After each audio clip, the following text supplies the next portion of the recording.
Olá, eu sou Noemi Carneiro, esse é o canal Amor à Palavra. Estamos estudando a segunda carta de Paulo aos Coríntios e hoje vamos ver um capítulo lindo, importante, o capítulo 7.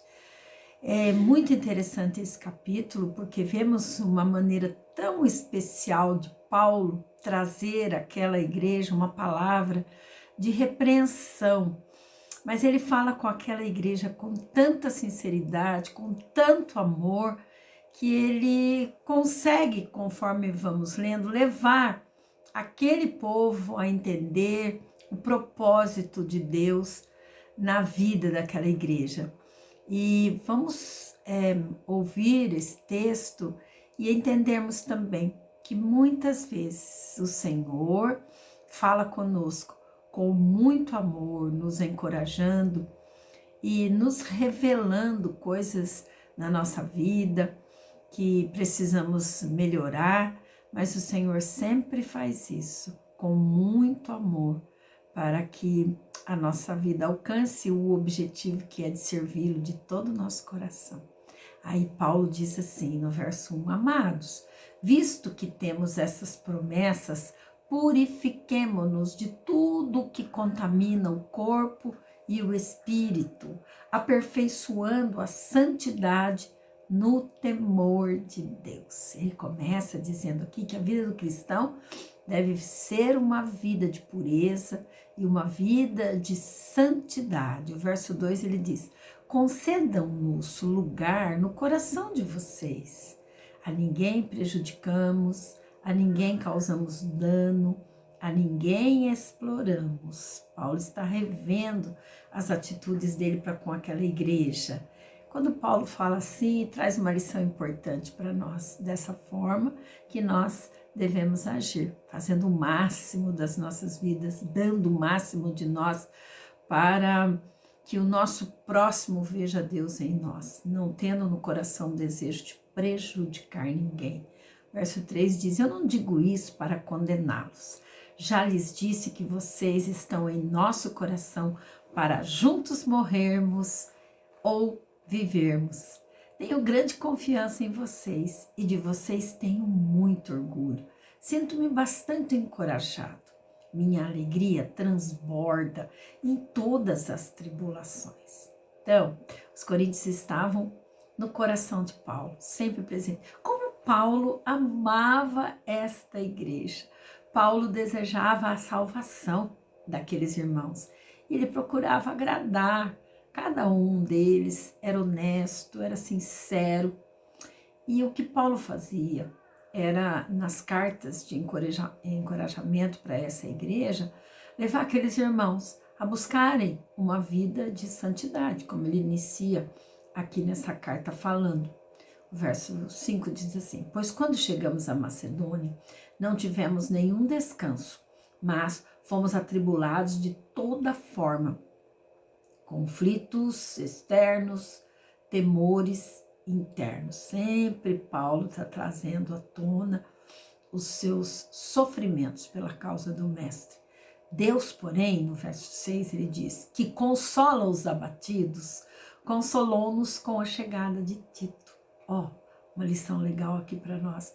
Buscarmos o Senhor quando estivermos passando por lutas, tribulações, crermos na promessa de Deus, porque Deus conforta aqueles que estão abatidos, aqueles que estão precisando de ajuda. Ele estende a sua mão ao aflito e ao necessitado. E Paulo, ele está testemunhando aqui, Deus, porém, que consola os abatidos. Você está abatido? Tem coisas que estão trazendo tristeza para o seu coração? É só o Senhor que pode consolar seu coração. Então recorra a Ele, conte para Ele suas lutas e dificuldades e Ele estará sempre pronto para te ouvir e para dar soluções, para te dar ideias fantásticas a respeito de como se conduzir diante das dificuldades. Busque o Senhor. E o verso 7 ele diz: e não apenas com a vinda dele, de Tito, mas também com a consolação que vocês lhe ministraram. Ele nos falou da saudade, da tristeza e da preocupação de vocês por mim, de modo que a minha alegria se tornou ainda maior. O Tito chegou e contou para o Paulo como aquela igreja gostava dele, e ele verbalizou, né, aquilo que ele ouviu daquela igreja, o grande amor que eles também tinham pelo apóstolo Paulo. E isso deixou Paulo tão feliz, tão contente. Como é gostoso quando nós ouvimos palavras de encorajamento, né? Paulo passava por tantas lutas, era pastor daquela igreja, e as palavras dizendo que estavam com saudade dele, que estavam preocupados com ele, trouxe muita alegria para o coração dele. É assim que devemos agir com as pessoas, com aqueles que amamos.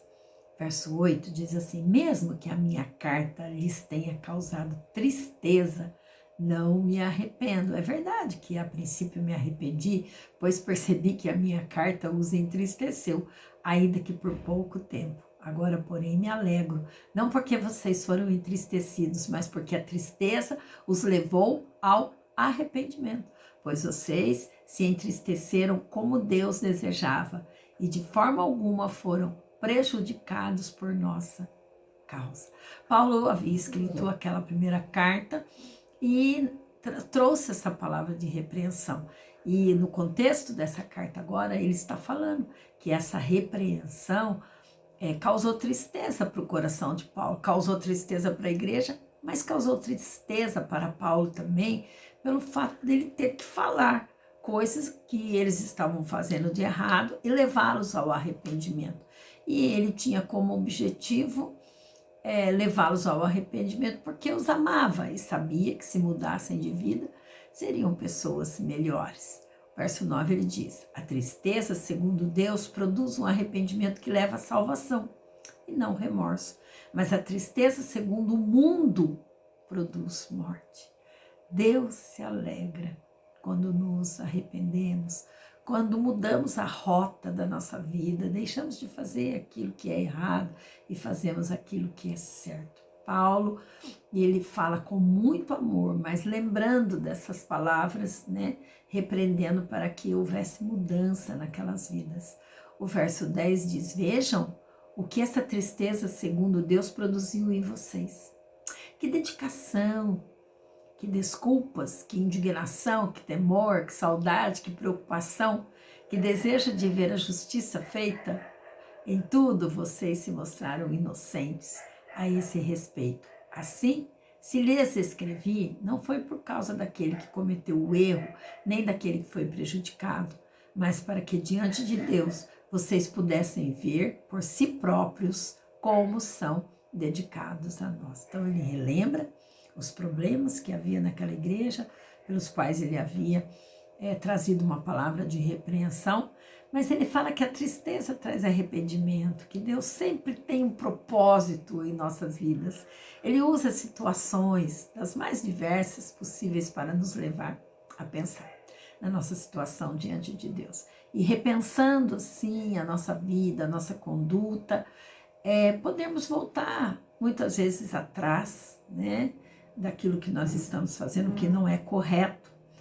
E Paulo leva aquele povo a entender que só Deus pode fazer o homem feliz. Deus visa sempre o nosso bem.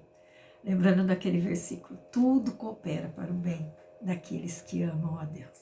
E então Paulo completa que, com toda essa manifestação de amor, de carinho, ele diz assim no verso 12: por isso tudo fomos revigorados. Como é bom ter a mente, o coração, a vida revigorada por aqueles que transmitem carinho, por aqueles que apoiam, aqueles que necessitam de apoio. O verso 13 ele diz: de encorajados ficamos mais contentes ainda ao ver como Tito estava alegre, porque seu espírito recebeu o refrigério de todos vocês. Mesmo com aqueles defeitos, aquelas dificuldades que a igreja de Corinto tinha, Paulo está falando bem dessa igreja, né? Ele está falando bem deles. para o próprio Tito, e ele nos ensina, né, que devemos sempre usar palavras positivas para com o nosso próximo, sempre procurarmos encorajar aqueles que precisam. O verso 14 diz: eu lhe tinha dito que estava orgulhoso de vocês e vocês não me decepcionaram. Da mesma forma como era verdade, tudo que lhes dissemos, o orgulho que temos de vocês diante de Tito também mostrou-se verdadeiro. E a afeição dele por vocês fica maior ainda, quando lembra que todos vocês foram obedientes, recebendo-o com temor e tremor.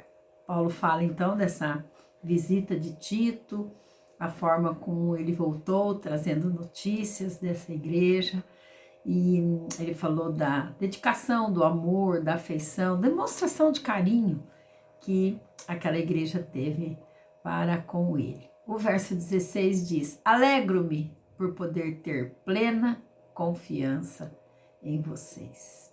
Bem, ele termina a carta de uma forma bem linda. E é assim que nós devemos agir, né? Agir com os nossos filhos, com os nossos amigos. Nós devemos procurar sempre, sempre exaltar as qualidades e não os erros das pessoas. Vivemos sempre lembrando desse amor grande que o Pai, que o nosso Deus maravilhoso tem por nós, e a forma carinhosa que nós devemos também compartilhar esse amor com aqueles que estão ao nosso redor, com os nossos queridos da nossa família, com aqueles que convivem conosco no trabalho, sempre partilhar desse amor que Cristo demonstrou por nós, morrendo por nós lá na cruz do Calvário. E devemos também demonstrar aos nossos irmãos esse amor. Então, Paulo demonstra amor, aquela igreja demonstra amor, e o ensinamento para nós é só um: devemos amar uns aos outros. Deus te abençoe com essa palavra.